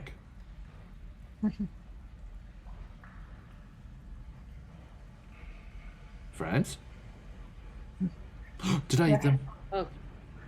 No, you did not eat us. Oh, thank Blingding Stone?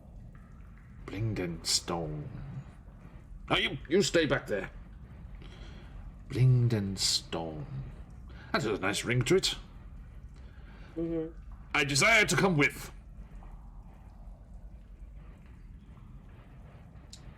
I'd let him join our party. I think it's fair. They helped us. How fast can they move? It's just about time at this point. I don't care if they come with us. I just know we can't pick him up to help him move. I am mobile. Abagoop, you could certainly travel with us for a while, but I must warn you, there are those who might not be as polite as we are. Mm-hmm. Then I shall assist you, as I have assisted you today. I just want to see what's out there.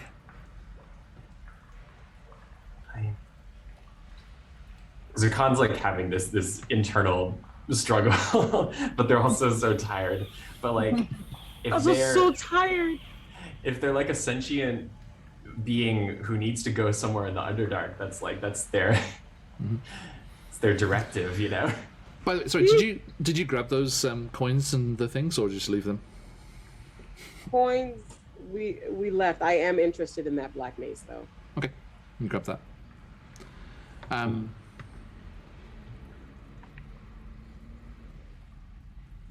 Coins can hang out there. Yeah, as you grab it, there is a. Hey, I'm a monk. I don't care about money. It was Laura. It was Electrum. With more than gold. Did Laura scoop them up? Oh no. Actually, is it worth more than gold, or is it the one that's between silver and gold? I think it's Or is the it- one just below. Right, yeah, because platinum's the one that's more, isn't it?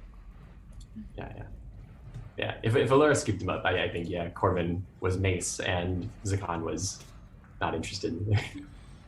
Zakan got a companion. An entire sentient ooze. Everyone remembers their first. The real treasure. Well, if you But if Alora you sat there and like scooped him into a bag, that's totally fine. I guess I would grab what I can grab really quickly. We're rushing out. Before we started scooching. There wasn't a huge amount. There were just there were 14 Electrum pieces. Oh, okay. I do like that image very much of like Zakan having this wary conversation, Corbin being like, "Ooh, mace," and Alora like, "Money." Well, if you can stretch yourself to actually fit inside of this smaller corridor, you will already be in a much bigger space than before. You said it was smaller.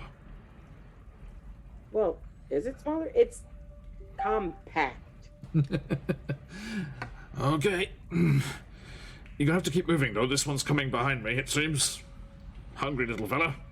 And actually, Corbin, does a 16 hit? Did you just ask me if something hit me? Mhm. A 16. Actually, sorry, doesn't hit, 18, sorry. To make it stronger, like it wasn't already yet. No, it was already stronger. I just noticed it was stronger. Either way, yes. Okay. You take 6 bludgeoning and 8 acid damage as another grey ooze emerges from the ceiling of this room as well and attacks before it drops to the floor. Schlop. Ah! Hello. All over the place. He's like, oh, Right. no. He's like, Glabbergools, I think. Sees that it's there. It's going to come up to like here. So this one will come up behind it as well. So, let's get one more little splurge of initiative, please, people. I mean, the good news is, you did notice how that other one before did seem to go down quite quickly. Yes. Ooh, Blubber goes a bit faster. Might be on the line. What type of damage is it? 6 bludgeoning and 8 acid. Alright, the bludgeoning I can take, but the acid I can absorb. Ooh. I have absorb elements. Triggering damage, acid. One reaction which you can take acid. Its other one's cold, fire, lightning, or thunder damage. But I have resistance. Oh, that's cool. The triggering damage type until the start of my next turn. Awesome sauce. Neat. Absorb elements. Yes. But it's not just like thunder and lightning and stuff. It's acid as well. Basically all the dragon breath It's weapons. acid, cold, fire, lightning, or thunder damage. Sweet. Is that druidic or monk? It's druid. Nice. Oh right. Sorry, I'm just taking the damage. It was 6 bludgeoning, right? Yes. And do you absorb all of the acid or just half of it or something? Double checking right now. Is that a spell? It's 1d. Yeah, it's a spell. As a reaction, yeah. Right, mark off your spell slots there.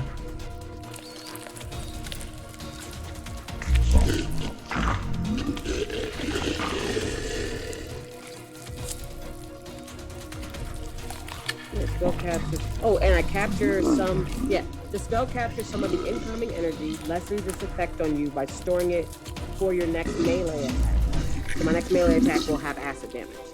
Yeah, you have resistance, so it's halved, not minus. Yeah, so 8 down to 4. So 4 cool. acid, So, 4 acid, yeah. 6 bludgeoning. It gives you like just this one round of resistance. Yeah, and then you deal a d6 of Deal that it back. Yeah. Yeah, Yep, and then I deal back the damage out that I absorb. I deal it back my next melee. that's neat. That's very cool. Right? One slight downside there in a situation like this, at least, is that things that deal that kind of thing are usually resistant or immune to their own type of damage. To their own type of damage, yeah. That's one thing. But not always. And it could be But it's like a resistance mixture to still there. have, Yeah. right? Yeah. Okay, Corbin, what's your initiative? Sorry. No worries. Well, Use is decided at they minus wanted 1. to run away. I am a I think it's the first time I've had a minus initiative. 15 for initiative. 15, thank you. Let me tap that in for you. Thank you. And rearranging. Zakan, very swift into action there. There you are. On a swivel.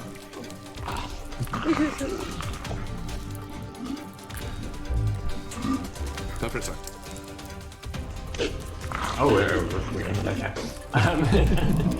Yeah, So I think we already had the staff out. It's glowing with the celestial energy. So Corbin, are you holding that mace? Yes. Yeah. You kind of get this sudden panic from the sudden impact from behind you. You're like, danger! And as you turn around, Zakan, your emissions of light are added to as Corbin, the head of that mace, glows green. Green flame. And it has the brightness of a torch and inflicts 1 extra fire damage. nice. Manic Cool. giggling. just a little one. As a treat. It's Let's see. I think what we will do is I'm just gonna go with a guiding bolt. I think they were like almost still holding on that that bit of energy from from before. Yeah. And so they reach out and blast out a guiding bolt. Go for it. At the graves. Yeah, gray ooze. Glabical, let us into a trap. Kill him. No. Right in Corbin's back.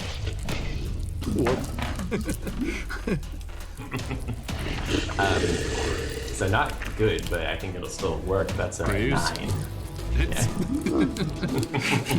As the thing ponderously drips from the ceiling. Yeah. So that's 4, 5, 10. Corbin, you're on deck. That's 12 points of radiant damage. Awesome. And next attack will have advantage. So yeah, you just like, reach out, just a blast of radiant lights, slightly purple on the edges, crashes into this creature, and it's just left with an afterglow, which makes it look very, very easy to hit for Corbin. Which is amazing. Corbin, you're gonna use your new mace. Does not require attunement, so you can use it right away. Yes. Which is awesome because it's like it lights up, a little bit of green flame comes up and just like, oh, this is awesome, and they do like a quick, you know, when you have something in your hand, you do, like the quick like whoosh of just like swirling it around. Yeah. That's gonna be how they cast Shillelagh on that thing, Nice. and then they're gonna hit it. All right. There's a trail of green flame on it. Great. Okay. So. Glabagul's is like, oh, very pretty, very pretty. So roll to hit. 19. 19 definitely hits. Yes, that was with advantage. Yep. Oh no, it wasn't with advantage, so See I if guess I you can roll against yeah, see if you get a CFI crit. 20. Maybe. Listen, So it was the exact opposite. That's okay. We still go with the first one.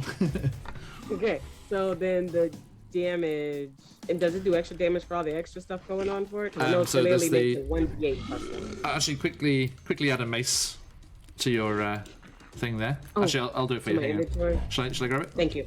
Yeah. 2 secs. Yeah, that's everyone. I don't believe this one's actually like a proper official magic item. It's not listed as such, so I'll just have to make it. It's not because it's not a +1 mace because that would be +1 to hit as well, which it ain't. It's not a hellfire mace. It's not. With that green flame? Oh right. So give your stat block, your character sheet a refresh there.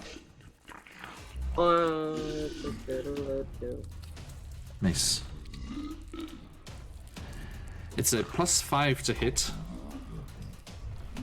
Hey, Oh yeah, what that did you roll to refreshing my hit? character sheet on roll 20? You got a 19 on the dice.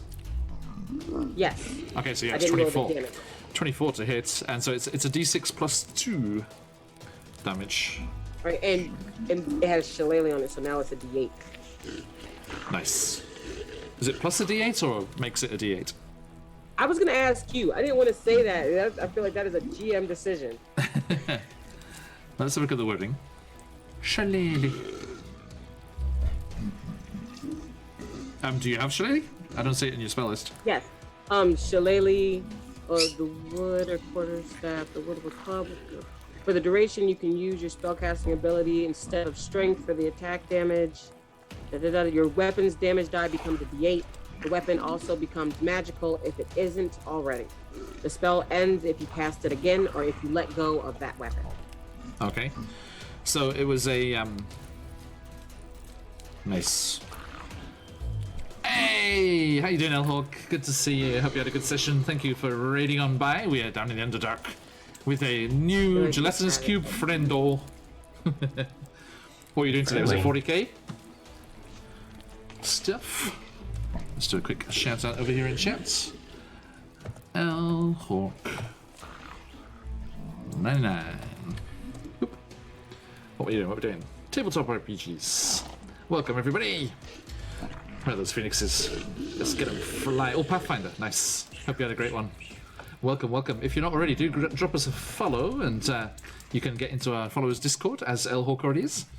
And also, we have a giveaway today as well. So if you're going to do Oh, thank you, Streamlabs. If you do an ! Enter, you can have the chance to win a huge bundle of CCRPG encounters at the end of the session, which is going to be rather soon. So just in time, Melhawk. nicely timed. Okay, so that is that, and so yeah, it's a D8. And it said, so what? Okay. Which modifier does it use instead of strength? Strength. It was something instead of strength, wasn't it? Was it No, wisdom? it was I can use strength instead of the regular, instead of my regular modifier. Oh, okay. Right. So yeah, I think for the mace it's strength anyway because it's bludgeoning. Bludgeoning weapon. So Yeah, I think it just gives me a stronger damage die. Which yeah. I'll So take. D8 plus 2 plus 1 little bit of green flame damage. 9, and you said plus another, so plus 2, that's 10. So it was 8 on the dice. It was 8 on the day. 8 on the dice plus 2, so 10. 10, and then plus 1 fire and plus 6 acid from the absorb elements. Yeah. Is this what Alora feels like? All them extra damages. I know. What's the acid damage? The acid damage. The absorb elements, you absorb 6. So wasn't it 6? It's a D6. Oh, it was a D6. Then Yeah. let me roll that D6. Shasha. That is 4. 4. Okay, so that means because it's resistance to fire and acid, so it's going to be 2 acid Yeah. and still it's a minimum of 1, so it's still 1 fire. So that is a total of. Okay, so as your mace lashes out, the fire lapping around the top of its bulky head burns into the creature.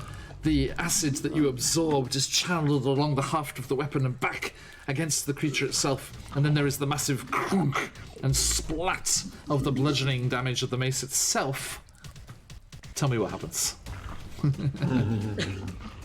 So after they pick up the mace and it like erupts to the fire, like, oh, that's awesome. And they do the whirl and they just go like underhand to like slap up at it. Yeah. And it does everything, like you said, it like kind of goes and kind of cuts it in, almost cuts it in half, because it's a mace, so it has like the spikes all over it. Mm-hmm. So it kind of cuts it up and in half, and they think it's gonna like blorp back together, so they go sideways and just kind of just like, Yes.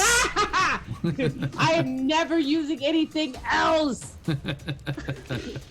Okay.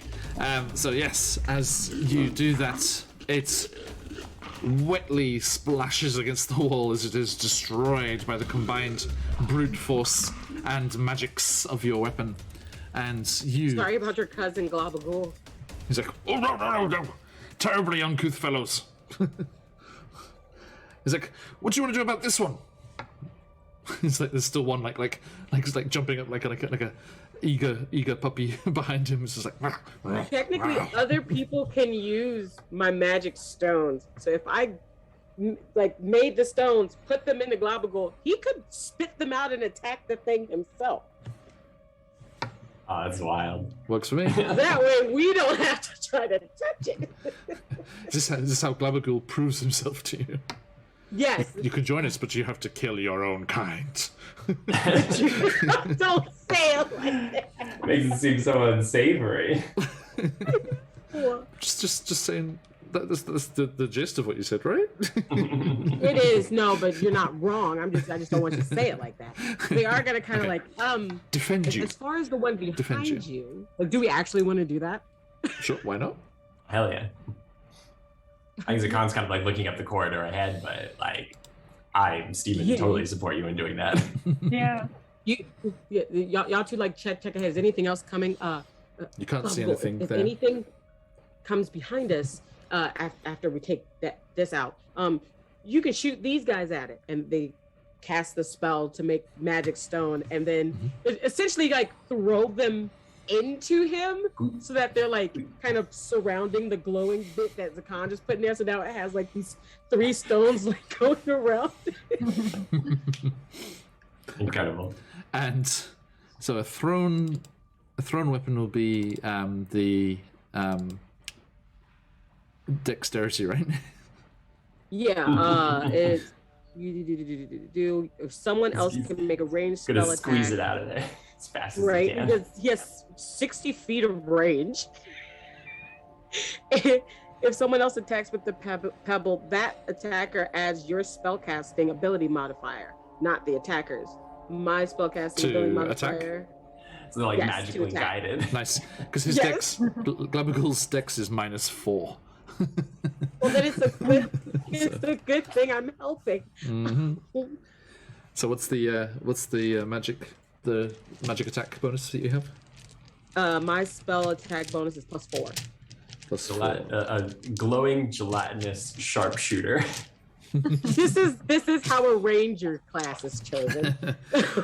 Okay, so We yes, would like you feed these stones into Glabagul's gelatinous form, and you see them slowly make their way through his bulk towards the opposite side, and he's like, Until it goes for attack, and then it's like, pew!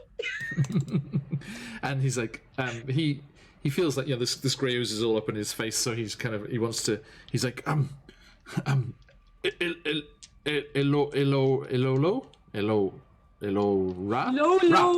Elora. Could you step over towards the masked one? Oh, of course. Yes. Excuse me. Pardon. And Corbin, maybe shuffle over a bit just in case. Oh, yeah, of course. Okay, ready? Here goes. And he just sloops backwards, and as his whole form wobbles and shifts back through the tunnel, there's just a and these 3 magic stones are ejected from the other side. Amazing. And go towards for a 16, a 21, and a 25 to hit. 23 to hit. Yeah, they just go all slamming into this creature. What's the damage on this? The damage from extra is 1d6 plus 1. 1d6 plus 1. Okay, so they all 3. Per stone. Yeah, all 3 hit. So 3d6 plus 3. Sixes. Right? It causes 13 damage. So this thing is hurt, and it is actually bloodied as well. For want of a bit. Oh no, it's on his last legs actually, but it is still moving. He's like, sorry, beginner's luck. No, that's not how it works. Move! I'll block the corridor. This is a cantrip. You're fine. Let me just give you another pebble. Wait, is it cantrip? You can keep doing it? This is a cantrip. Oh, we absolutely have to keep fighting with Gobblegoop this way. Yeah. Support, Yeah, well, this first turret shot was slime. Great. We're proud of you. Okay, so the 3 There's of you. arrows in here. The 3 of you disappear down that eastern corridor, and behind you, Globagul is just slowly schlepping along, and Corbin's just feeding. Yeah, feed the stones into It's like putting balls into one of those old ball firers, for practicing. Yes. However, now you get a It's amazing. good example of how dynamic lighting works. There you can see in Explorer mode, the places that they have been are still visible, but the monsters are only visible if there is a token with sight in range. So you can just see the cutoff point from Elora there. Because sorry, I haven't given yours yet, Corbin. So yeah, Gobblegoop is now giving off 20 feet of bright light and 20 feet of dim light.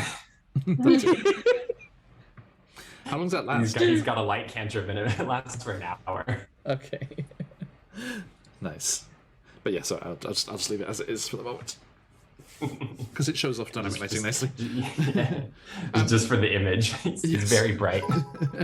Hans, welcome.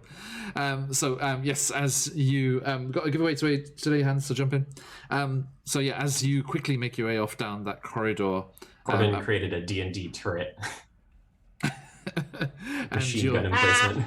your new friend Glabagul starts to squeeze into the space behind you, and there is a slight hissing as their form scours the rock on either side, and we shall leave the Underdark for today. With that, We're having so much fun with The graphical. DM can't take anymore. I made a turret. Like, I don't know what to do.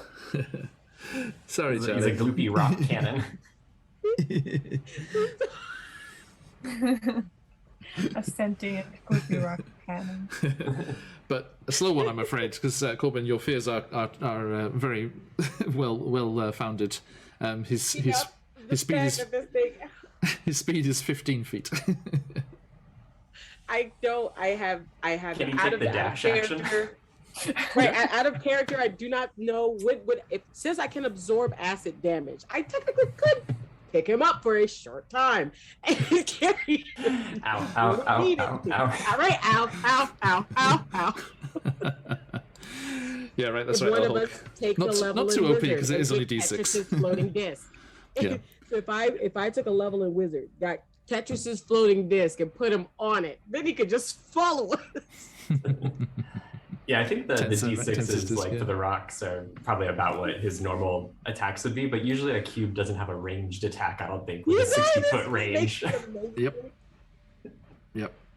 And I suppose, I mean, it will. Yeah, I only gets to throw one of the pebbles at a time. we just we're kind of putting that together. Until next week. Yes, our over the DM will over the say period it. of the period of 18 seconds that happened. Okay, so thank you all so much for joining us today. It's been a pleasure to share our adventures with you. Adventures, escapades. It's probably better for today. Yeah, that's better. Fits. Shenanigans. Fits. There we go. Shenanigans. And yes, a big thank you to the lovely L Hawk 99. As always, thank you for raiding on by, and thank you, raiders, for coming on in. If you have not already, do consider giving us a follow. That you can head on over to our followers Discord, which we will give you the link for in your whispers after we're done with the session, and you can hang out there and share projects that you have going on. That's how I've been able to catch Shellhawk's stream a couple of times, because I saw that they were going live over there. You can share your projects and chat about various bits and bobs. DM Charlie there shared a really cool animated thing that someone made of their Curse of Strahd campaign yesterday. That was really cool.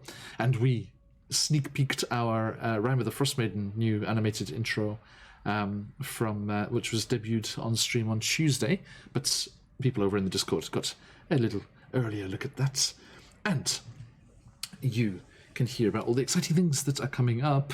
I know that the fabulously talented Evan Blair Art is on the verge of completing our Wild Beyond the Witchlight character art. So you can... Oh, thank you, Elhawk. It's always a pleasure. And so, yes, you can get the chance to see that as well before it gets released into the wild. Now, I am going to do a quick rundown of what's coming up for us on the channel here. So, last chance, everyone. If you are not already, please do type in !enter and your chance to win the fantastic bundle of encounter goodies from CZRPG. Just shy of $100 worth of DM's Guild supplements there. All kinds of bestsellers, gold and platinum, and all kinds of incredible things there for the Feywild. Icewind Dale, Avernus. Charlie, you're saying you're in Avernus. And the... what else have they got in there? There's too much. Ravenloft stuff about the Dark Powers specifically. Castle Ravenloft stuff. So much stuff in there. Yes, Elhawk's appreciating your flag, Buns. Tis a good flag. And then... the best flag. And then, yes, so you can have the chance to win if you go !enter in the chat over there, as we are wrapping up here with Glabagul defending your posteriors from grey ooze. Now, later on today for me, or tomorrow for some of you, I would imagine, we will be back in said Ravenloft as we continue our Barovia and Beyond Homebrew Ravenloft campaign, continuing on from the aftermath of Curse of Strahd. What is going to happen to the adventurers as they are trying to free Barovia and return it to the material plane? That is happening ce soir over here, wherever you are in the world in your time zones. Then on Friday, nothing tomorrow. Just yet, but we are getting warmed up. We will be doing some stuff offline as we are preparing for a very exciting project coming up next month. We are doing a miniature 5 or 6 session Deadlands campaign with our very own Josh, aka Firemore, aka Tuln, aka Waku, the little Colbert, in the DM's chair, or GM's chair, I should say for that. He will be GMing us through the Weird West. And come and see. Come and ridicule my accent as we dive into that fantastic game system. Our first non-D&D game on the channel here, so we're very excited for that. I'm busy rewatching the Critical Role Undeadwood little thing that they did, which is fabulous stuff. And then that'll bring us around to Saturday, when there is nothing happening on our channel, but Michael, Merrin, and myself will be over on Quest Junkies UK, continuing our Rodania campaign over there. Come and see me as my wild magic barbarian, druid, not druid, bearfolk is what I'm looking for. And you can enjoy that fantastic campaign that we're playing over there. Then, next week, unfortunately, Tuesday is a national holiday here in Japan, so we will not be playing Icewind Dale, unfortunately, no Frost Maiden next week. But the next time you get to see us after that, we'll be back here in the Underdark with our new slimy friendos, and we shall see what lies in store as the air starts to dwindle and the waters continue to rise here in the Oozing Temple. That's its name. Remind me to turn off dynamic lighting and show you the whole map at the end. It's fabulous. I love the design on these maps. Which is the one downside of dynamic lighting. You don't get to see that. Right, anyway. Let us wrap things up there. Buns, what you got going on? What do I have going on? Well, as a Buns, you may find me here on Twitch as Battle Scar Bunny and on Twitter at Honey Buns. Either way, keep a lookout for either things. I will be playing Understaffed, which is what I like to call Overcooked. With a few of my friends this upcoming week. And if you keep a lookout on my Twitter, you will be hearing about an upcoming podcast that I will be GMing called Black as Fuck and Noble. Hopefully I'll have more information about it soon. It is a very TBA project, but I'm starting to pull the story together, and it's going to be so much fun. Sorry, what's your Twitch thing again? My Twitch was Battle Scar Bunny. Battle Scar? Yes. Scar. Battle Right? Scar. Bunny. Y or E-I? I-E, sorry.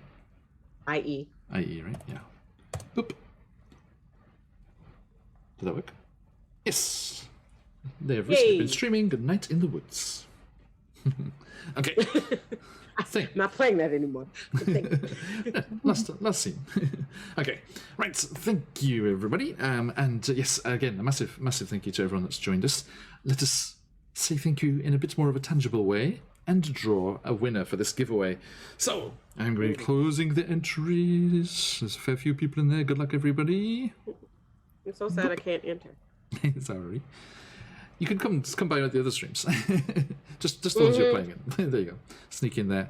All right, folks, they're closed there. And the entries are in. And today's massive bundle of CCRPG encounters is going to... Boop. Warrior01, Warrior, come out and play. Okay, so you can head on over there. I feel that might not stay with you very long. It might be heading in the direction of DM Charlie to inflict upon you in your games, but you will enjoy it nonetheless. Okay, so yes, let me get that over to you ASAP. And I'll get into your Twitch whispers over there, Warrior, and let you know what's going on with that. Congratulations, everyone else. Do not despair. There will be more opportunities whilst the Kickstarter is going. Let me just put that in the chat one more time. If you follow the link here, you can let them know that it was us that sent you on over, and give them our thanks for giving us this wonderful opportunity and this wonderful giveaway in all of our streams, except for our Arcane Library ones. And we are very, very proud to be sponsored by and help out with their fantastic Kickstarter. Do head on over there and get yourself the chance to use all of these incredible encounters, beautiful maps, and fantastic writing that they are. Oh, great Elhawk, thank you so much. And fantastic opportunity. Even if it's not something that you want to get the whole thing, there is a 60+ page free taster of it, PDF over on the Kickstarter page. So head on over there and give it a look. Beautiful, beautiful stuff. Right. Okay. Thank you, everybody. We are going to be wrapping up there, but it is, as always, an absolute pleasure to have you along for our adventures whenever and wherever you can. Do head on over to the YouTube channel to catch up on the VODs if you so desire. Jump on over to the Twitch to get the news of what's going on.